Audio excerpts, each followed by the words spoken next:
Je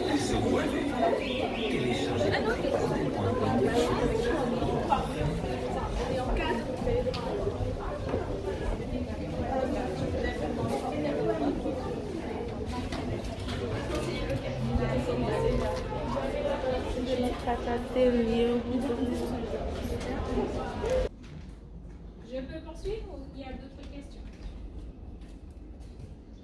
Je poursuis un petit peu sur les exigences du contenu de la formation.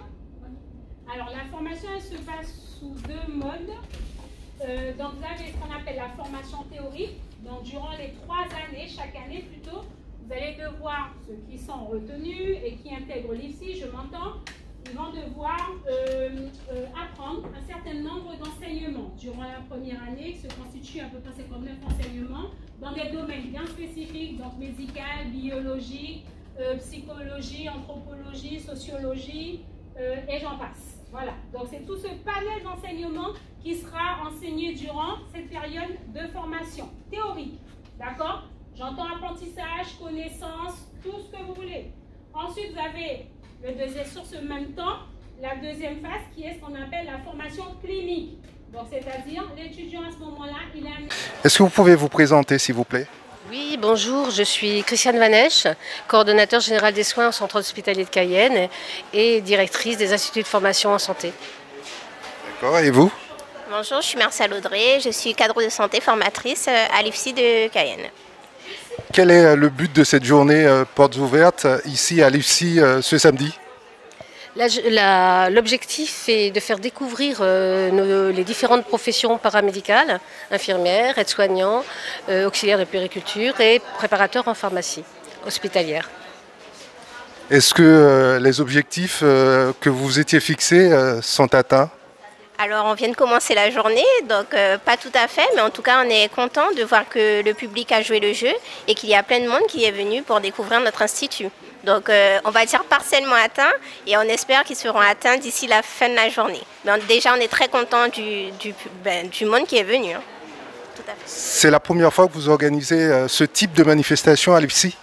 Oui, c'est la première fois qu'on organise une journée porte ouverte.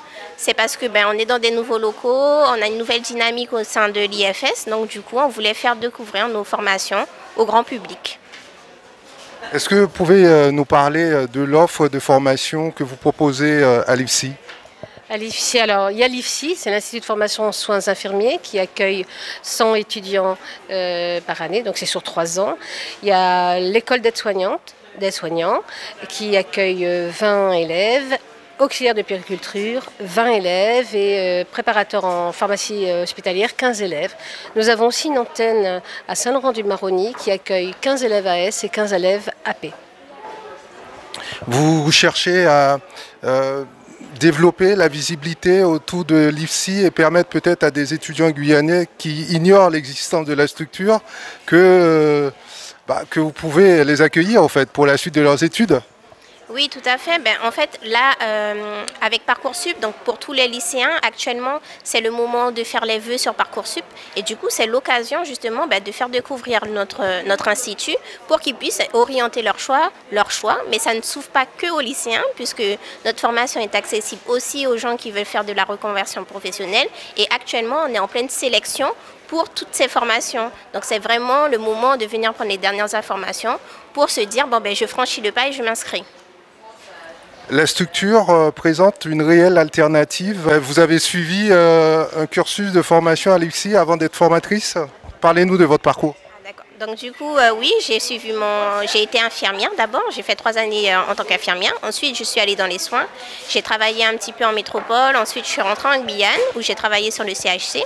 Et depuis 2019, je suis formatrice à l'IFSI. Entre-temps, j'ai fait ma formation de cadre de santé pour pouvoir avoir le diplôme en accord avec ma profession.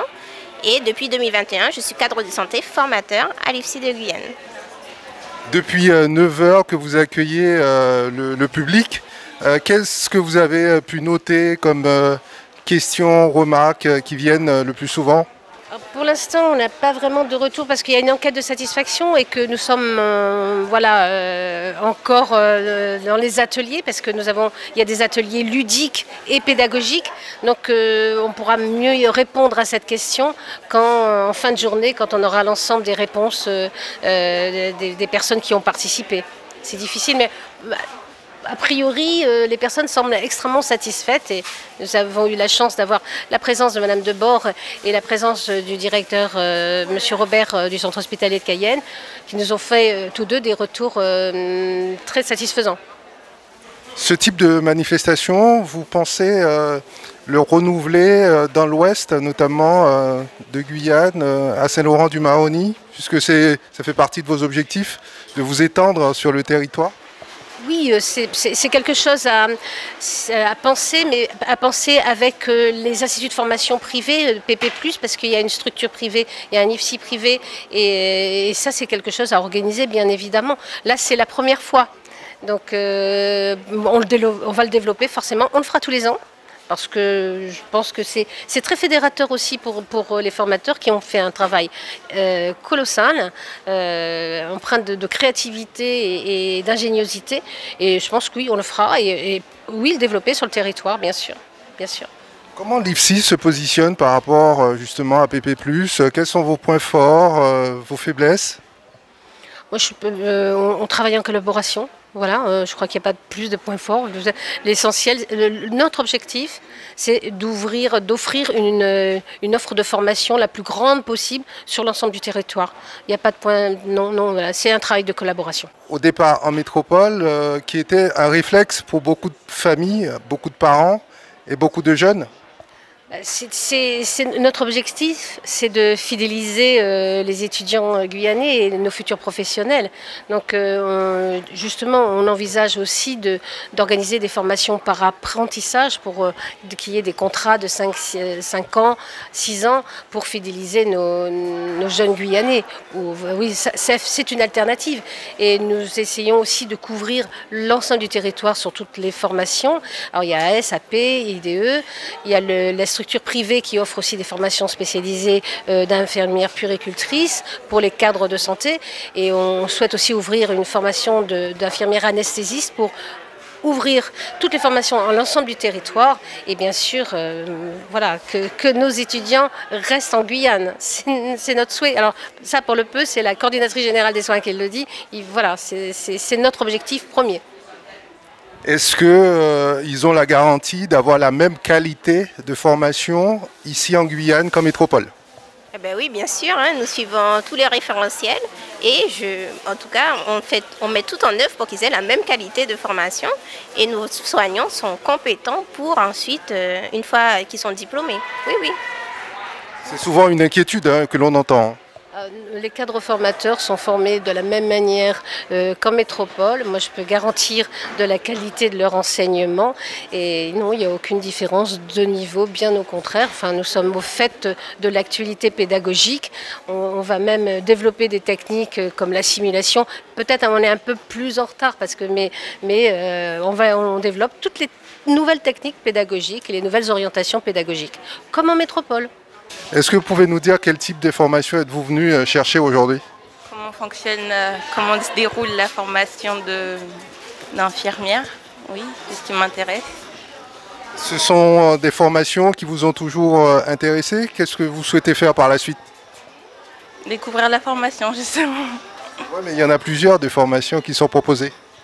Ouais, Vous ne savez pas encore? Oui. Vous êtes au lycée? Oui. Quel lycée? Gaston Monnerville de Kourou. D'accord, et vous êtes en terminale? Terminale ST2S. Donc ça y est, vous avez fait vos démarches sur Parcoursup? Elles sont en cours. Tout d'abord, c'est pour voir les différentes propositions qu'on nous offre ici et surtout pour le AP parce que j'aimerais bien participer en tant qu'auxiliaire puéricultrice. Vous êtes déjà inscrite sur Parcoursup?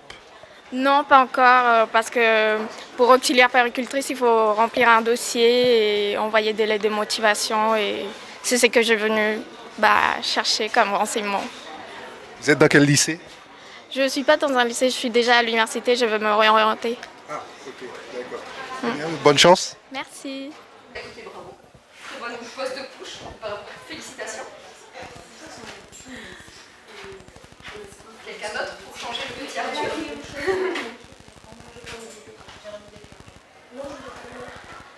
Donc la formation, c'est plutôt... Ah bah là, c'est parti avec les bébés, effectivement.